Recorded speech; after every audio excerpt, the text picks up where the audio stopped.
Weirdos, welcome to another episode of History for Weirdos. Happy March, weirdos. Happy March, guys. I think this is a big month for you. So not only is it International Women's Month, and you are a woman. A woman? A woman? The last time I checked, you are a woman. I am women's. You are women's, and you're also a social worker, and it's also Social Work Month. Yes, that's right. Thank you, babe. Happy Women's. I don't know if it's just like Women's Month or Women's History Month. I think it's both. Oh, yeah. I never really thought about it. Yeah, because women. There's International Women's Day during this month. Okay. But then this is also emphasizing women's contribution throughout history. Right, and a lot of weirdos we've covered have been women, so it kind of goes hand in hand, I feel like. Yeah, that's so true. And then you're right. It is Social Work Month, so happy Social Work Month to any of my fellow social workers. I love what you do. Thank you so much. Well, I love what you do. Oh, thank you. I think social workers they need more positive rap, or they need a more positive rap. Yes. You know what's so funny that you mentioned that? What? Guess who made a video talking about that and talking about how important social workers are? You're never going to guess. LeBron James. No. Hold on. Let me think of someone. Is it Lady Gaga? No. I feel like you're close with those two guesses, though. Are you serious? Yeah. I'm literally just like Katy Perry. No. It was Ludacris. Luda! Isn't that awesome? That's really cool. Ludacris was one of those rappers I listened to like very religiously back in like 2006, I think. Absolutely. Yeah. He was a staple. He was a staple. I love Ludacris. And so I love that he did that. All my social work friends on social media have been resharing the video. That's actually really cool of him. I Wow. know, so sweet.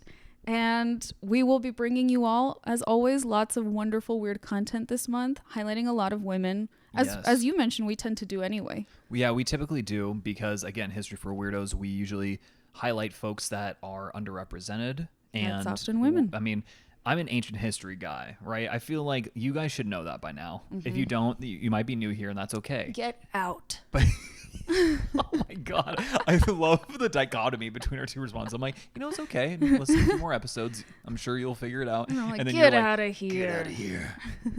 But especially in the ancient world, women were typically not spoken about unless they did something that was either extraordinary or looked down upon. Yeah. Or they're mentioned often in relation to the men in their lives, whether positive or negative, right? Yeah, that's actually probably the most frequent time they're mentioned. I think from day one, ladies were overlooked. Probably. So there's a lot of ground to cover here. That's so true, though, honestly. I will be talking about a famous female in today's episode. So I know what your episode is about, and it's interesting because this is a character. This is someone that I have heard about like ad nauseum, right? But I hardly know anything about her. Well, let me ask you then, Andrew. Today we are covering Florence Nightingale. What do you think of when you hear the name Florence Nightingale? So I know for certain she was a nurse. Mm-hmm.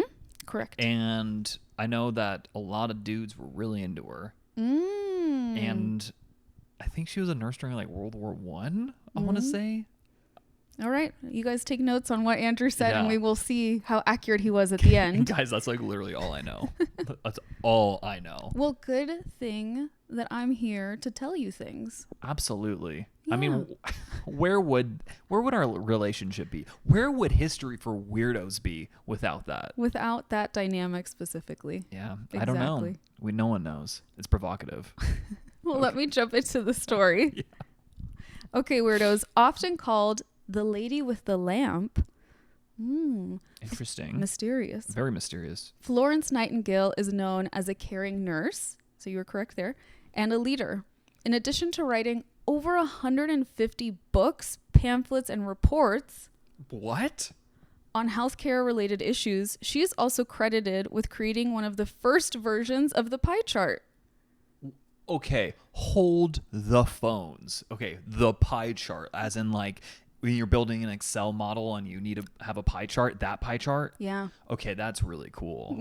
That's the other nerdy side of me, guys. I have my history side, and then there's like the data. Yeah, you and Miss Nightingale overlap in the data. For sure. Data. Yeah. I love me some data. You'll hear more about it. Ooh, I'm excited. Okay, Yeah. let's hear more. So she was an English social reformer, statistician, And she is largely considered the founder of modern nursing. Wow. Okay. It's a pretty big deal. It's a pretty big deal. She was born on May 12th, 1820. Oh no, she definitely wasn't a World War I nurse then. No, you got that one wrong. That's okay wrong. though. You'll see. Guess where she was born? Okay, you said in England, right? Or London? No. She's British, but where was she born? Stratford-upon-Avon. Stratford-upon-Avon. No. She was born in Florence. Oh my God, are you serious? Yeah. Wait, Florence, Italy? Florence, Italy, but she's a British citizen. Okay. Through her parents, of course. Do you think she was named Florence because of where she was born? Yes, because her older sister, Frances Parthenope, was named after her place of birth, France? Parthenope, a Greek settlement, which is now part of Naples. Napoli. Napoli, the birthplace of pizza. Yeah, that was the birthplace of pizza happened a lot of time after the Greeks settled Napoli, but still. A little bit after. Just slightly. Sometime after. It always goes back to that one saying, or someone wrote like the meme. Yeah, that meme, like Julius Caesar was assassinated well over 70 years ago. Like, yes, that is correct, but I hate it so much. Well over 70 years ago is accurate. Yeah. Also, if you're on our Patreon, you can see the shirt I'm wearing. Pretty cool. Yeah, join the Patreon so you could see Andrew's amazing shirt. It has a graphic image on it. Dun, dun, dun. Dun, dun, dun. I'll leave it at that. So let's get back to Florence. I just think that's so cute that the parents named them after the cities they were born. That is really cute. Imagine if you were born in like a really ugly sounding city name. I mean, I'm not gonna lie. Like, what if you were born in Parthenope? I was gonna say, like, what about like Fresno? Ooh. Oh no, Bakersfield. Oh, you just offended our Central Valley weirdos. No, not because of the name is just ugly. Yeah. Not like the place. Yeah. The name is really bad. Anyways, sorry to offend you guys, but well, moving on. Actually, fun personal fact, because I love sharing those, even though no one asks. I grew up going to Bakersfield all the time, weirdos. So shout out to my Bakersfield weirdos. Yeah, that's pretty cool. Okay, so Florence came from a wealthy and well-connected British family. Her parents were William Edward Nightingale and Frances or Fanny Nightingale née Smith. The family moved back to England in 1821, so when Florence was 1 year old. Okay. She came from a historically very humanitarian family for the time. Florence's maternal grandfather was a very famous, so her mom's dad, right, was a very famous abolitionist. Oh, that's very cool. Mm-hmm. And a Unitarian minister? Not minister, but active Unitarian. His name was William Smith. Were Unitarians similar to the Quakers? They have a similar vibe to Quakers. Okay. For sure. I remember we talked about this once when we were in Boston. Yeah, because I had insomnia one night in Boston and I learned pretty much everything there is to know about Quakers. It was, I mean, truly, guys, I'm not lying. Like, I woke up and she was regaling me all about Quakerism. I'm like, I don't remember asking about it, but I am pretty intrigued. I'm not going to lie. Quakers are awesome. If there are any Quakers listening, I love you. You guys know what's up. And you guys make great oatmeal. No, they don't like that stereotype. I know. I just said that because I wanted to hear Stephanie's reaction. No, that's a stereotype. But Unitarians essentially have a similar philosophy to Quakers in that it's a much more like equitable approach to religion and God, and everyone has their own relationship with God. It's less of like a from the top they're telling you what to believe approach. So much more grassroots, and I believe decentralized. Yes, and I believe this is the case for modern Unitarians. Is that you could be another religion and be a Unitarian. Very interesting. Yeah. So they're very... like spiritual? Very spiritual, very peaceful, very like anti-establishment almost, which is cool. Righteous. Pretty rock and roll. Pretty rock and roll indeed. So her grandpa, Nightingale's grandpa, Smith, had been a member of parliament, and he was really instrumental in bringing political rights to religious minorities in England. Very cool. Yeah, I think that's a cool dude. So, and Florence's father believed in this really weird, wild concept of educating women. Kind of gross. I'm very against that. Yeah. So talking to my wife with a master's degree, yes. So against it. And because of this, he educated both Florence and her sister in history, mathematics, Italian, classical literature, philosophy. But from a young age, her favorite subject was collecting and analyzing data. Oh, it wasn't ancient Rome. It wasn't ancient Rome, but it was like stats, basically. Disappointed. As a young woman, Nightingale was described as slender, graceful, but with a, quote, severe demeanor. Oh, so she was a weirdo. I feel like severe demeanor is kind of a passive-aggressive way of saying that someone has RBF. A resting bitch face. Yeah. Right? A severe demeanor. That actually, I didn't think about it like that, but I think you're right. Yeah. So despite this severity in her appearance. The severity of her demeanor. Yeah.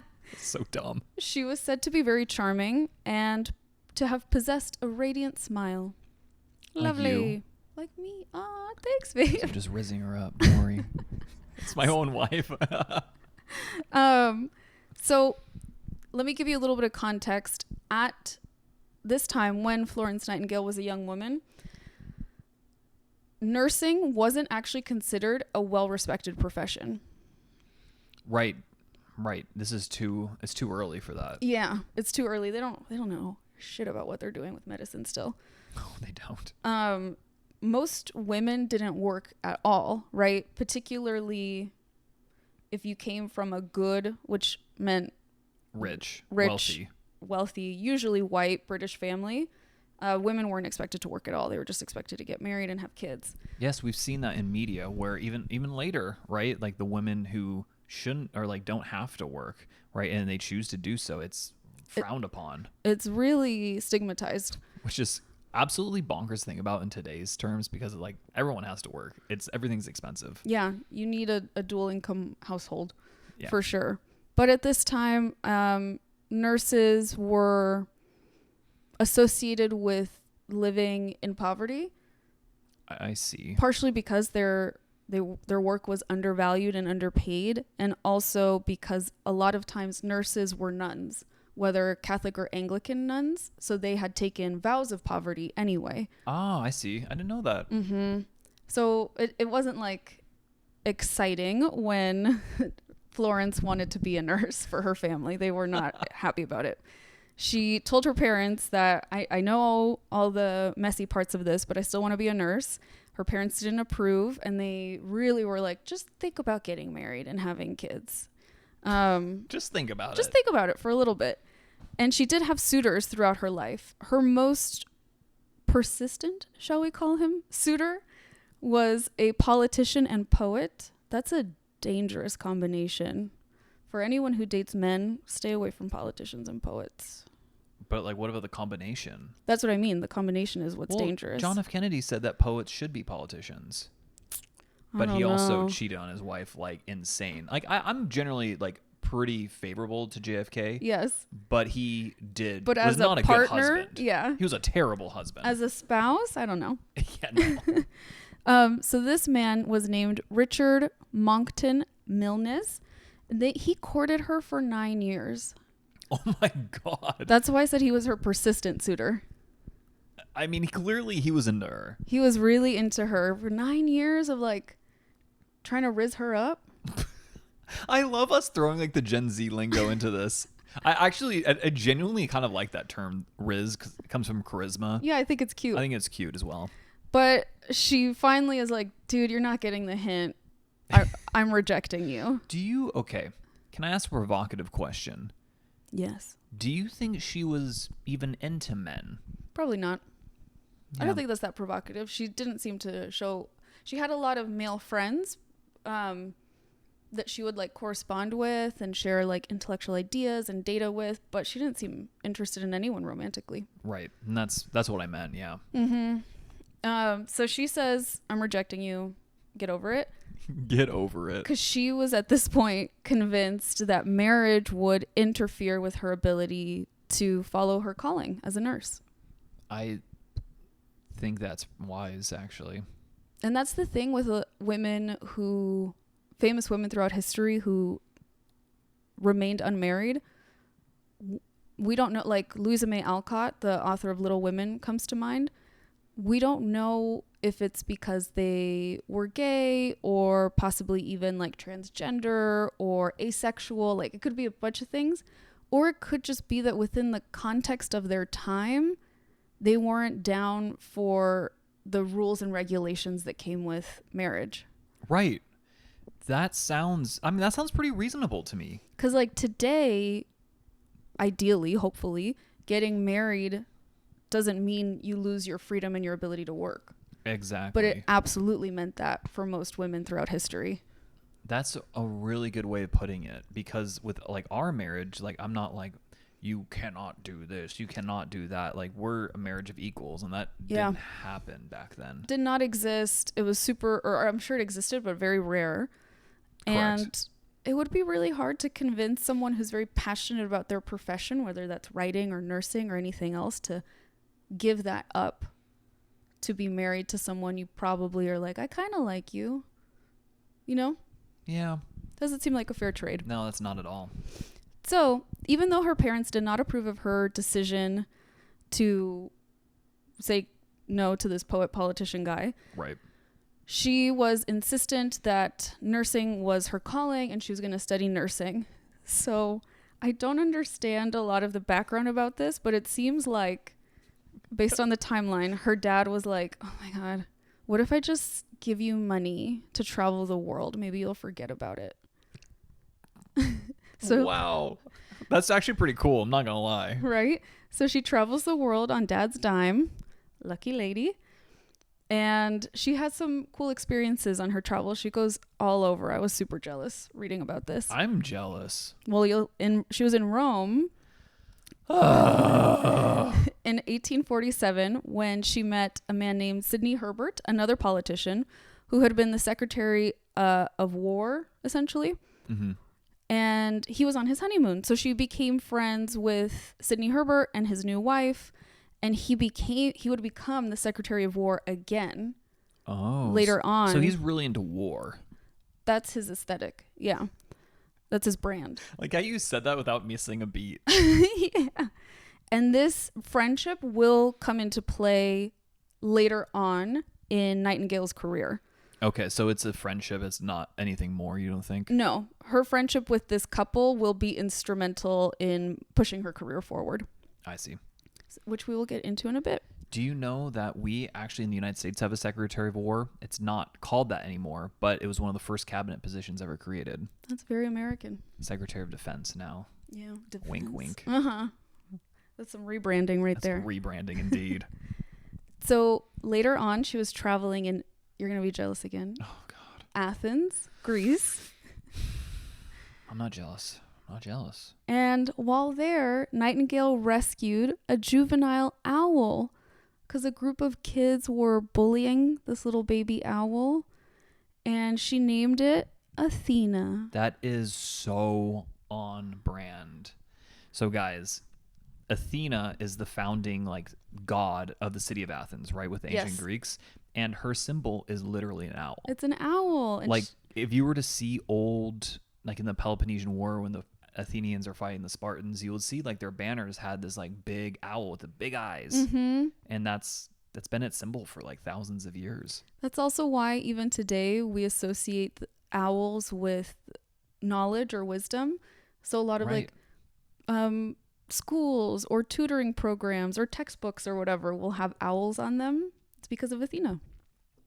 Look at you. Yeah. I know some stuff. So when when Stephanie talks about ancient history and she's like even like giving me some knowledge as a husband, so proud. Oh, thank you. So babe. proud. So she keeps Athena. She carries her around with her the rest of her time, her life in her pocket. Are you serious? Athena just chills in her pocket all the time until Athena passes away eventually. That's so cute. Yeah, that's her little buddy. That's awesome. And then later on this journey, this kind of like exploration around the world, Nightingale is in Thebes. Thebes, Greece, or Thebes, Egypt? Oh, I think Egypt. Okay, cool. Mm-hmm. That's a good distinction. She wrote in her diary that while in Thebes, she felt called to God. And then a week later, she's in Cairo and she writes again in her diary, God called me in the morning and asked me would I do good for him alone without reputation. And that sounds really old-timey. This was her interpretation of God asking her to become a nurse. Wow. Mm-hmm. Isn't that interesting? That is really interesting. So her dad's plan doesn't work. Sending her around the world doesn't get this out of her head. It only strengthens her resolve, it seems like. Yes. So eventually her father allowed Florence to go to Germany for 3 months to study at Pastor Theodor Fliedner's hospital and school for Lutheran deaconesses. Wow. It's a mouthful. That is a mouthful indeed. That's right, because Lutheran, even though it's similar to the Catholic Church, they allow female, like their equivalent of priests. That's right. I wonder if it's a school for Lutheran deaconesses, but it must be a nursing program as well, similar to how nuns are often trained as nurses at this time. I'd say that's a fair assessment. Mm-hmm. So after finishing her program in Germany, Nightingale goes to Paris. This lady is just living the dream right now. She really is. And she gets extra training there with the Sisters of Mercy. It's not a metal band. It's a group of nuns. That's the most hardcore name for a group of anyone. The Sisters of Mercy. It sounds like a biker gang. Ooh, yes, it does. Yeah. I like an that. all-female biker gang. So by the time she's 33, she's trained. Training was much less regulated, I should say, and much less formal for nurses at this time. But she's trained in nursing, and she's already making a name for herself as a very good nurse in the nursing community. That doesn't surprise me. She returns to England in 1853, and she is given the post of superintendent and manager of a hospital for, quote, gentlewomen. Gentlewomen. In London. This whole time, by the way, when she's in Germany, in Paris, and she's working in London, her dad gives her an allowance. So I do want to say that she is a wealthy woman. She's not living the way other nurses of the time are living. Right, and it's similar to the writers of the time, yeah. Right? Who they usually always... Or poets, or, yeah. They always come, not always, but majority of the time they come from wealthy families. Yeah, that can kind of bankroll this passion. Exactly. So, weirdos, don't feel too bad if you're just not living like a dream life right now. It's hard. You don't have a rich, noble family to bankroll your passions. Right. Neither do we. Neither do we. So, now, Andrew, we get into the war that she kind of serves in. It's the Crimean War. Oh. So not World War One. Okay. So, yeah, I was off by 70 years, roughly. That's pretty close in my book. Thank you. And for context, the Crimean War lasts from 1853 to 1856. Okay. It is a war between the Russian Empire and an alliance of the United Kingdom, France, the Ottoman Empire, which is more or less now Turkey, and Sardinia. That is so interesting because also this must be the first time that the English and the French are actually allies. Yeah. They must be this is kind of weird. Yeah. And now obviously they've been allies since, but for a long time, yeah. For a long time, but prior to this, centuries.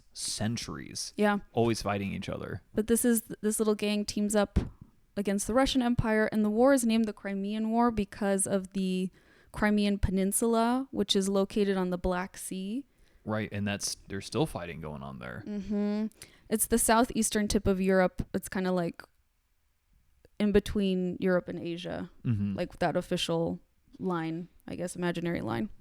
Right. I had to look it up. So sadly, in addition to the casualties of this war, there was a lack of medical supplies, overcrowding in the hospitals, and really unsanitary conditions for these soldiers. Ugh. This, of course, led to a high mortality rate, not from war or battle, but from disease. This war marks a turning point in Florence Nightingale's life and career. This is where a lot of her contributions will get her eventual fame. She's given a post serving as a nurse in this war because she is friends with the Secretary of War, the guy that she met in Rome. Oh, yeah, that's a pretty good guy to know. Mm-hmm. She was appalled, of course, by the abysmal conditions and the mortality rate that she heard of. So Florence Nightingale, along with 38 women volunteers, and 15 Catholic nuns are dispatched, to a military hospital in Scutari, which is close to modern-day Istanbul. Okay, so yeah, in Turkey, modern-day Turkey. When the team arrive, they see that the hospital is overcrowded. The medical staff are completely burnt out, so they're not really paying attention to the patients, which is understandable but sad. Right. They are running out of medicine. Everyone's hygiene is neglected. Mass infection is everywhere. And there is actually no equipment to prepare food for the patients. Oh my God. Isn't that awful? So people are sick and hungry. That is terrible. You'd think they would just... How are they, like... This disorganized? Right. Like the logistical... Especially with such a large alliance of different empires. Right. I mean, resources clearly isn't the issue. It just seems like, wow, like, I mean, the Romans figured this shit out like 2,000 years ago. Like, yeah, you really can't like keep your supply lines running like this. It's very odd. It was absolutely neglected. Right.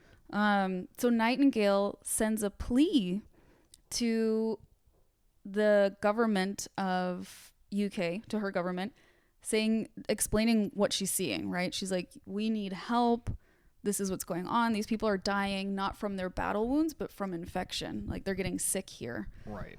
And the British government then commissioned a prefabricated hospital that was built in England and shipped to this team in the Ottoman Empire.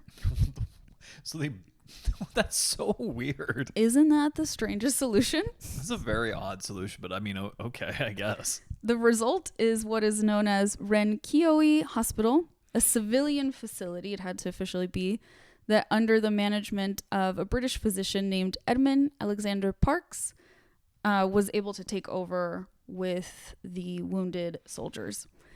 And this facility had a death rate that was less than 1/10 of what the previous facility had. Okay, so these changes were obviously effective. Very effective. Nightingale was a big part of those changes. She quickly stepped in. She was known for her meticulous organization, emphasis on cleanliness, and introduction of sanitary practices like having all hospital staff wash their hands. Which is crazy to me that like doctors couldn't understand that you needed to wash your hands. Yeah. Isn't that wild? And especially like knowing like that doctors, especially surgeons, do like that crazy hand Washing routine. Yeah. Oh yeah, that like they go for minutes at a time. Mm-hmm. Any doctors want to like correct me on that, please do so. But it seems very extensive. Mm-hmm. It wasn't. These little changes, or what we would think of as little changes, were very significant to the patients because it reduced mortality rates by a ton. The stats that were originally given in Victorian England that were reporting on this, people now believe were exaggerated just to get the public like amped up, I guess, like excited, because it said that the mortality rate went from 42% to 2%. Do you think that's true? No, most people don't think that's true now. Oh, okay. Yeah, but it would have been a significant decrease. It just seems like the data was A little flawed. I think the reporter just honestly said whatever came to mind. I don't think they were actually looking at the data. It got a lot better, but they just got a lot better. exaggerated it. Mm-hmm, Gotcha. exactly. And for Nightingale, to see her patients during the darkness of night, she was still all night, she was checking in on people. she carried a lamp as she walked among their beds. And this is how she became known as the lady with the lamp. Oh my God. I didn't even realize that she would need to do that because, Yeah. of course, there's no like electricity at this point. Nope. It's just everything is very analog. I mean, these folks don't have like IVs in them. Their heart rate isn't being monitored. Isn't that wild? It would be so alien, I think, to us today. Yeah. So she's just walking around there all night with a little lamp. Apparently, she was very dedicated to her patients. So this experience being a nurse during the Crimean War influenced her later career when she advocated for sanitary living conditions for everyone as like the utmost importance in terms of public health, which is true. She was also able to reduce peacetime deaths after the war in the army. She was able to like consult with the army and tell them what practices to use to keep people alive so they're not getting sick from each other's germs. That's probably for the best. Mm-hmm. That's good. She also was able to help the British government establish some of these procedures in working class homes as well, like for the everyday person. Oh, that's nice. Yeah. That's good. She did a lot of good work and was really known as a compassionate caregiver. However, at this point in my research, weirdos, I came across critiques of Florence Nightingale. And I almost wanted to start the episode with that kind of disclaimer, but I wanted to take you all on the journey that I went through while doing the research. I'm like, at this point, I'm like, wow, she's such a dope lady. And then it takes a turn. And I want to give a holistic picture. So we're just going to jump into the critiques. So according to some secondary sources, Nightingale had a tense relationship with a fellow pioneering nurse named Mary Seacole. Mary Seacole, she didn't call herself a nurse, but she nursed people back to health.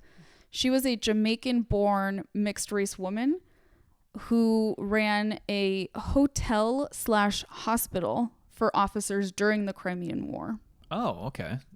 So it was a business, but it was a place where people could go to recuperate and be cared for in a less chaotic, icky way. I was going to say in less disgusting. Less more disgusting cleanliness, conditions. Yes. Yeah, or higher cleanliness. Yeah. She is also considered a heroine and pioneer of nursing because in addition to this like hotel hospital business she had, which I think is really smart, she was also like on the battlefield helping people in real time. That's I think hardcore. just as a volunteer. Mm-hmm. So in Seacole's own memoir, which was called Wonderful Adventures of Mrs. Seacole in Many Lands. That's adorable. That's so cute. That's an incredible title. Right? She writes about only one friendly meeting with Florence Nightingale. She says that when she gets to modern day Turkey, she stops by the nurses that are working essentially under Nightingale at this point, and she asks if she could spend the night in a clean, empty bed, and she says in her memoir that she got it.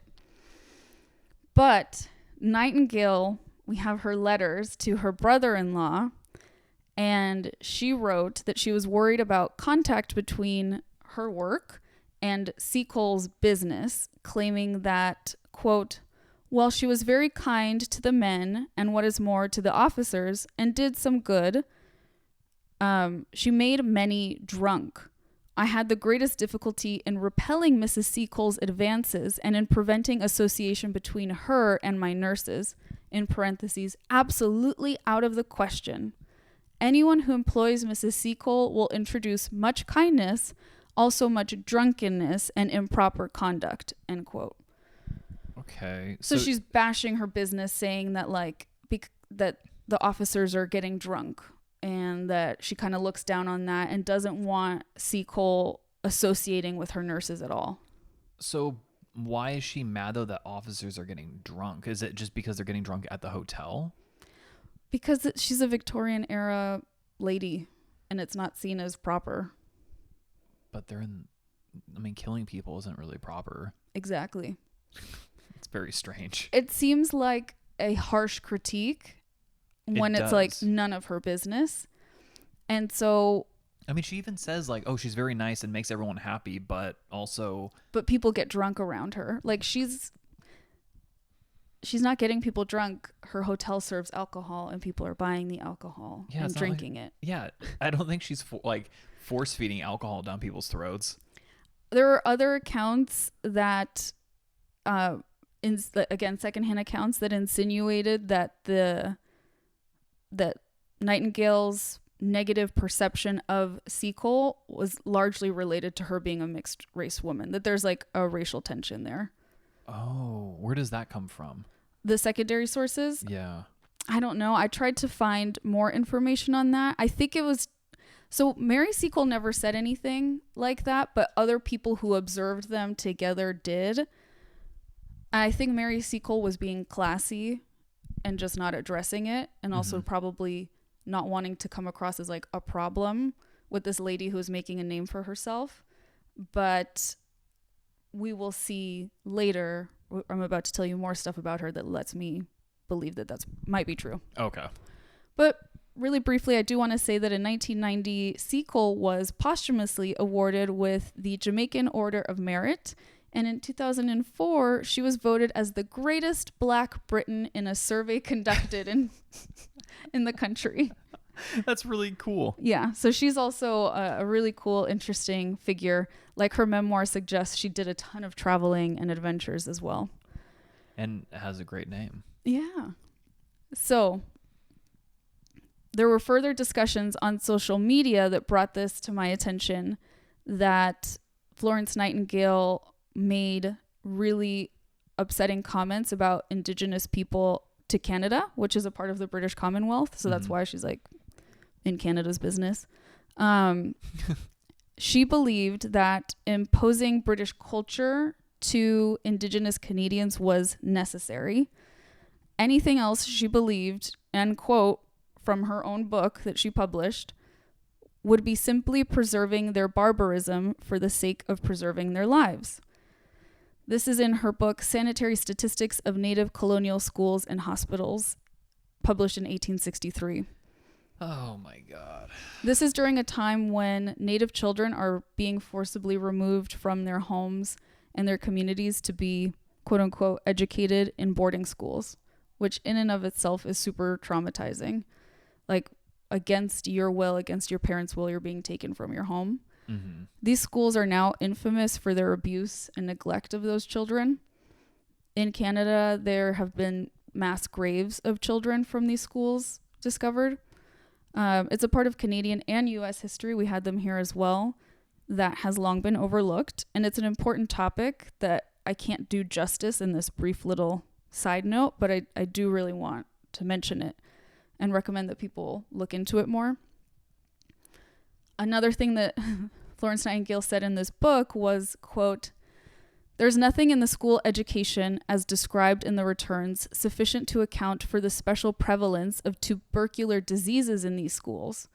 The causes must probably be looked for in the close, foul atmosphere of the native dwelling," end quote. Oh man, Florence Nightingale, you were so close to being like A epic. homie. Yep. Yeah.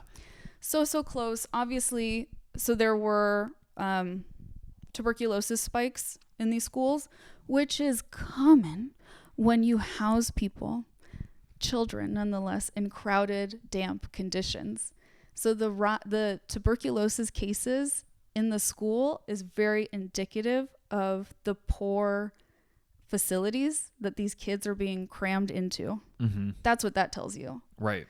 It's damp, it's wet, it's cold, and there's too many kids in a room.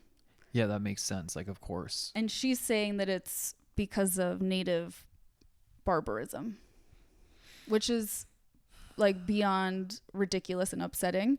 And also like the foul odor thing. It's like, it's so interesting that she was so meticulous, it seemed like, with like pathology beforehand, but then now it's almost like she's backtracking, saying, oh no, it's in the air, it's the odor. Yes, it was a common belief at the time. I think it's called miasma, that you get sick from bad smells or stale air. There are obviously diseases that can be transmitted through water droplets in the air, but that's not what this is referring to. Right. It's like the actual air itself. Mm-hmm. These awful statements, obviously, and the fact that Florence Nightingale only ever agreed to train or hire white nurses. And we do know for a fact that there were a lot of, in the UK, a lot of black women applying to be trained by her, or never admitted, give credence to the argument that Nightingale held really problematic racist beliefs, which have been overlooked when people talk about her story. Right.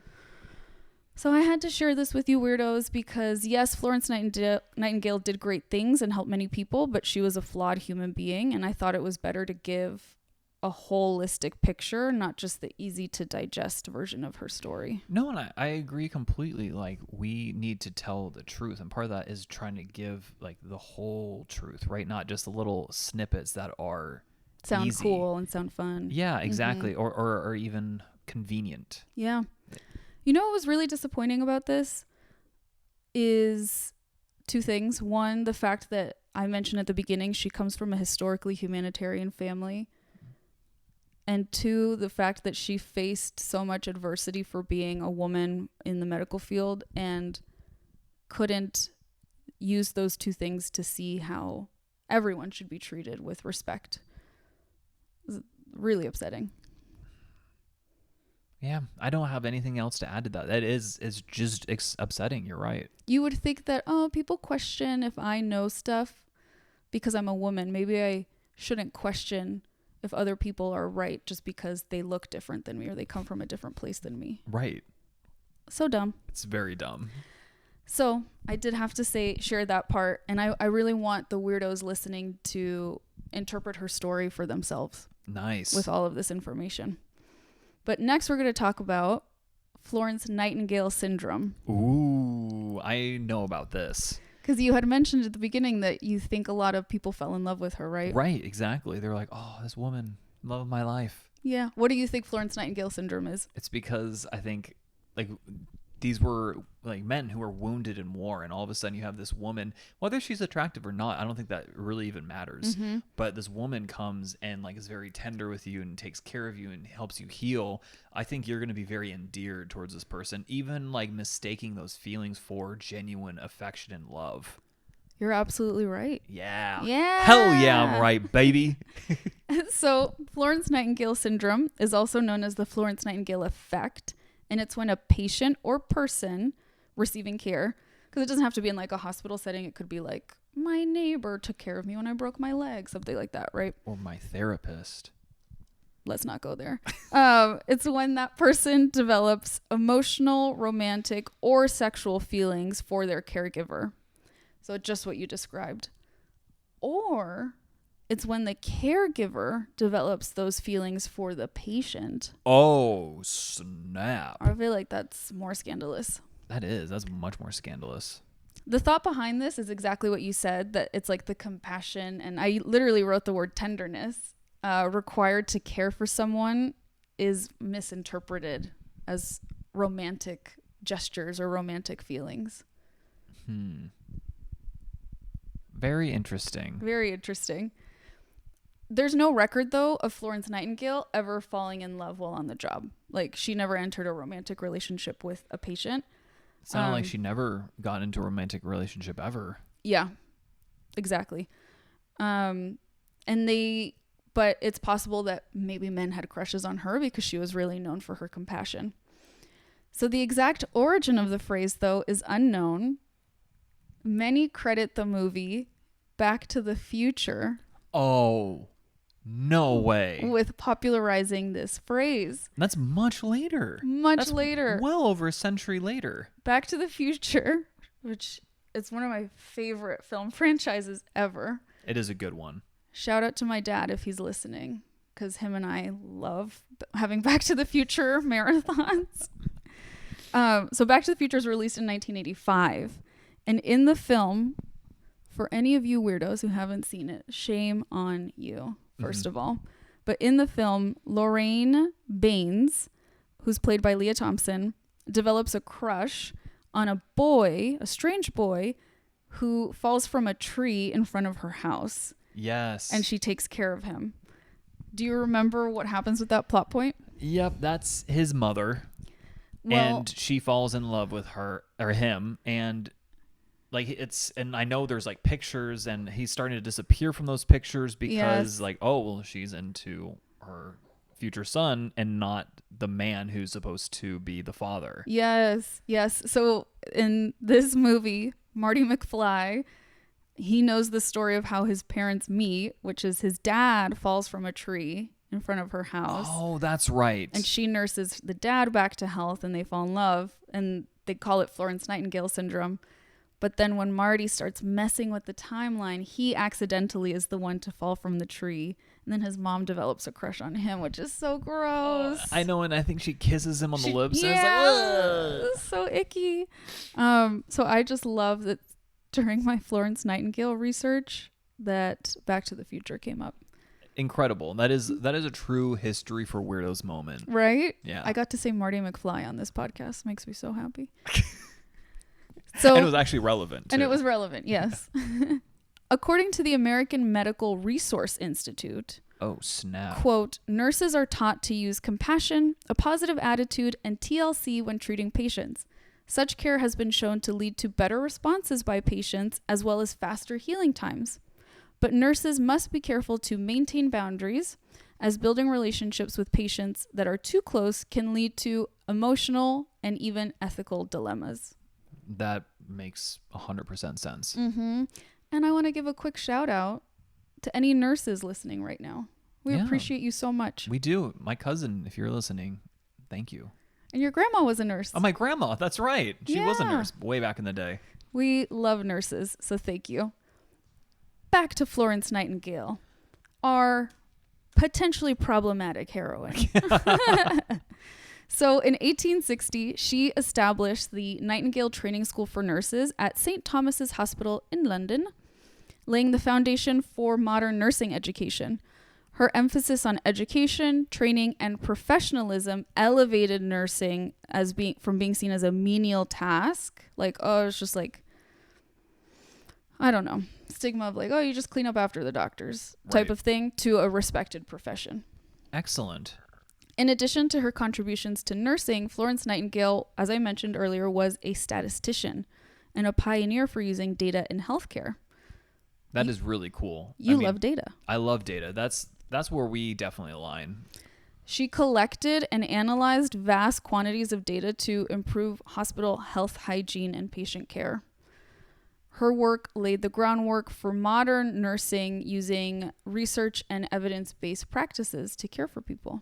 That's really interesting because it kind of reminds me, funny enough, of an interview I had about a year ago. Mm-hmm. So I interviewed with this one company that was like an AI company within healthcare. Mm-hmm. It was like a startup, and it was literally using data to help predict and like manage outcomes. Yeah, to improve patient outcomes. Exactly. And that's really interesting because I feel like that's what she was trying to do, but obviously in the 19th century, which is wild, she ahead didn't of her have time. artificial intelligence back then.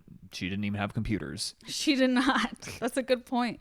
I know that as a therapist, I don't know anyone who uses this AI, but I've been advertised it, like targeted with ads for this.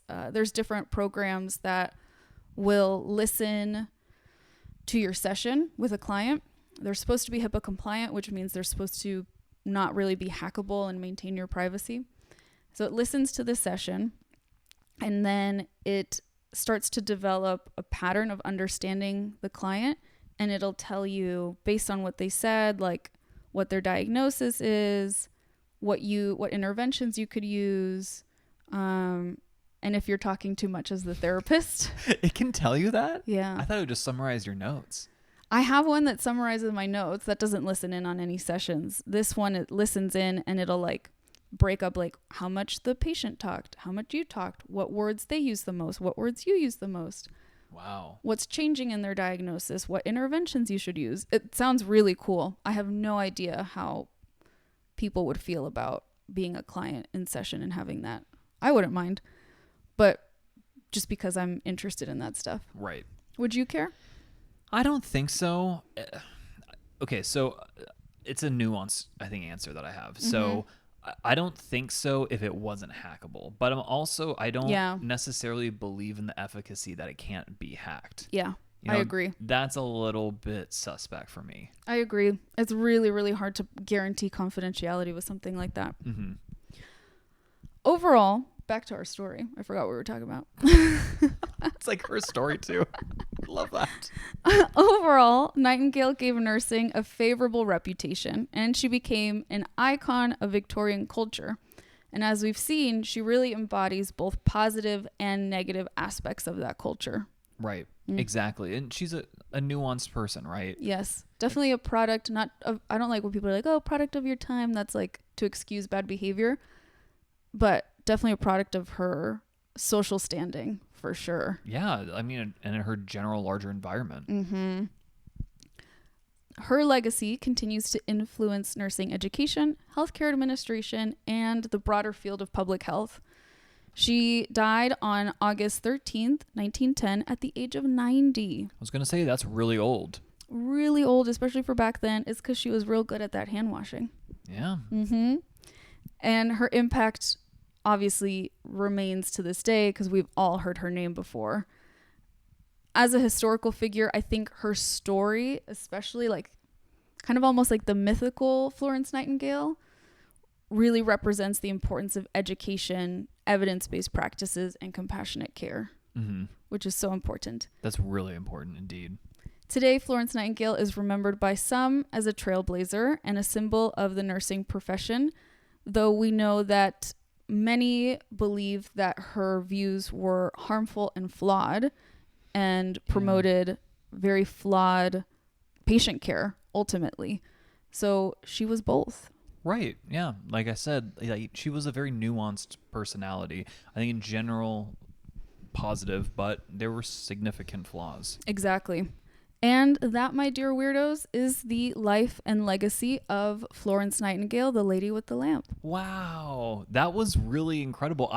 Again, like I said, I had no idea about her story. So the fact that she was not a World War I nurse. Yeah, that's a big difference. That's a huge difference.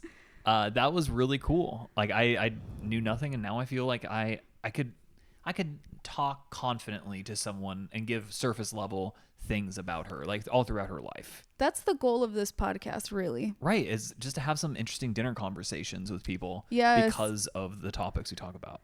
I can't imagine, because you thought she was a World War I nurse, right. Florence Nightingale seeing trench foot. She would have been appalled. Oh, yeah. I mean, shit, I feel like I'd be appalled. The unsanitary conditions of those trenches is... It's nauseating, to say awful. The least. A thing of nightmares. Correct. And as we wrap up, let me quickly give my sources.